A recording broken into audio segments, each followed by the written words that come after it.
Humarap sa Independent Commission for Infrastructure si Senador Mark Villar kaugnay sa investigasyon sa flood control projects noong siya ay DPWH Secretary. Sasampahan naman ng class suit ang ilang kongresista, DPWH engineers at contractors dahil sa umunoy ghost at substandard flood control projects sa Quezon City. May unang balita si Joseph Moro. Dapat managot! Maghahain ng class suit ng multi-sectoral group na United People Against Corruption o UPAC para manghingi ng danyos na 5 bilyong piso para sa mga biktima ng pagbaha. Balak nilang sampahan ng reklamo ang 4 na kasalukuyan at dating congressman ng Quezon City, DPWH engineers na naka-assign doon at mga kontraktor na nagpatupad ng mga flood control projects sa lungsod. We have to file a class suit wherein meron kami bawat isa ditong sektor na magre-represent nung sektor na yon. Sasali sa pagsasampa ng reklamo si Gerardo, residente ng Roas District kung saan may pagkakataon aniyang umaabot hanggang kisame ng kanilang bahay ang taas ng baha.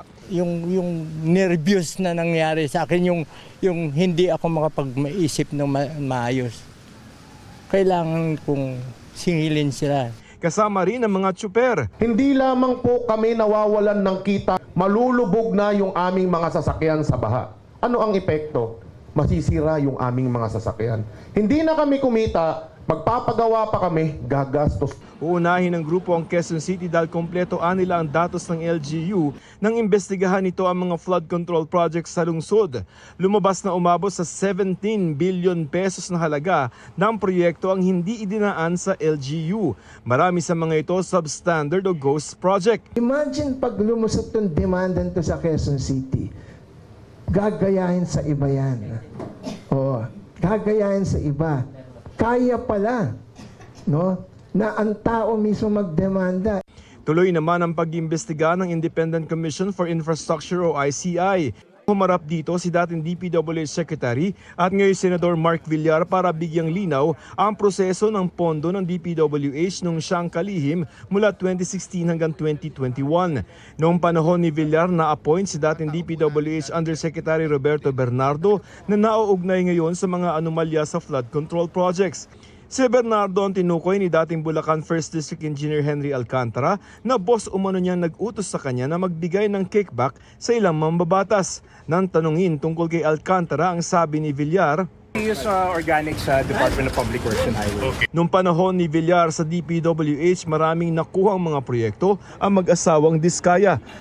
Base sa datos ng DPWH, 37 bilyong piso ang nakuha ng mag-asawa para sa lampas 700 flood control projects. Sir, yung marami ng sa term nyo yung mga Diskaya na nakuhang projects. Paano yun, sir? Bawal ang media sa loob pero sa mga larawang ibinahagi ng ICI, makikita na numpa sa harap nila si Villar. Pagkatapos ng pagdinig, hindi na humarap si Villar sa media. The senator just explained the processes he applied or he used during the time that he was DPWH Secretary with regard to how he managed the department. Tinanong namin ng ICI kung nabusisi ba ang ugnayan ni Villar kina Bernardo at Alcantara. As far as that fact is concerned, I think it was already divulged during the other hearing. So there was no change with regard to that factual allegation. Inusisa rin daw si Villar tungkol sa sinabi ng Justice Department na infrastructure projects na nakuha ng kanyang pinsang buo sa kanilang baluarte sa Las Piñas na aabot umano sa 18 bilyong piso. He said that if there's any contract, it happened after his term. Dumating din sa pagdinig sina Pacifico Curly at Sara Diskaya pero ayon sa ICI humingi ang dalawa ng karagdagang panahon para kunin ang mga dokumentong hinihingi ng ICI.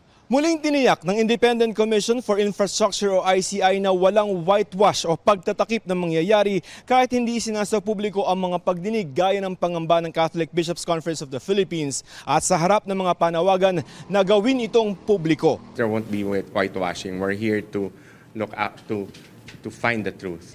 Ito ay kahit wala ring contempt power o kapangyarihang magparusa ang komisyon kung may hindi susunod sa mga utos nito. Indeed, there's no contempt powers, but we will make do with what we have.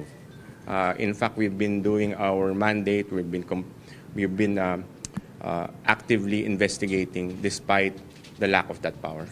Nagpulong naman sina DPWH Secretary Vince Dizon, Baguio City Mayor Benjamin Magalong at ang pumalit kay Magalong bilang Special Advisor ng ICI na si dating PNP Chief Rodolfo Azurin. Itinurn over ni Magalong kay Azurin ang ilang technical report. Yan ang magpapatunay talaga mga substandard o kaya ghost sa mga project. Magpasalamat din ako kay Mayor Benji. Marami siyang maitutulong pa. Officially, kahit wala na siya sa ICI. Pinag-usapan din nila kung paano mapabibilis ang investigasyon habang sinisigurong mauuwi sa conviction ng mga ihahaing kaso. Sa ngayon, 2 kaso ang inirekomendang isampa sa Ombudsman at 25 pa ang nakapilang kaso. Ang next step, pagbawi.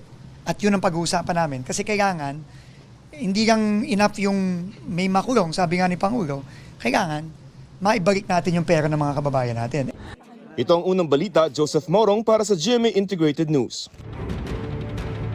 Susubukan pang kunin ang pahayag ng mga dati at kasalukuyang kongresista ng Quezon City na sasampahan ng class suit. Gusto mo bang mauna sa mga balita? Mag-subscribe na sa GMA Integrated News sa YouTube at tumutok sa unang balita.